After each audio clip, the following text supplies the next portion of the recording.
Yene kame sere happy Sunday. Benim take a video me some fiken song with them. Mono basi kom keyboard for ye keke family for. Ye free senya number ye senya di card suina. Nyom ni bon kam te nofi. Yene tete re kudu de. He was up to 60 years. Mpo ma song eti nya ma di do. O fana se mo si kama ye na mpo ntrinwa. Amedi on mai kai ti di na ma si wang ni kama opener. Kesat key holder asemo.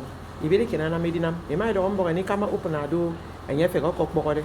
To tradition yen opener etongoni do yendo u sentie ena medinam governor do de kitie yidega ko bio fen ko dong da ba ena medinam governor mo do kitie etembo yem opener se faga dem no enya sanga ka faga dem enya kada mo we tongoni tingi ko ke de mesie mo esakanye governor te ne video wodo owo te ade di won tem mo ka si din tem din fen ko ifon ka ba governor ko ede se mo te no wo mi ka dem ya ade di kot me awe no your personal number governor and you could governor thing governor no your contract to governor create that ADS ko biodo ntang life story abasi ko center dem ntang life story medi on te ko go metero pore bukrum bi ke si sak denye edi de die benye da ka get to for semon e bet ma atoro ye ka mani introduce mon no governor ko do governor ma mena yana mata ufan ndi on ke go do sak defi mam ndi on ke bi do mo weton defi no edi usen wo bo mi ndi ni do ofin te ke Jehovah do yang do ofi ke mpo de ke sak da sak o mo ka bare di mpo kunu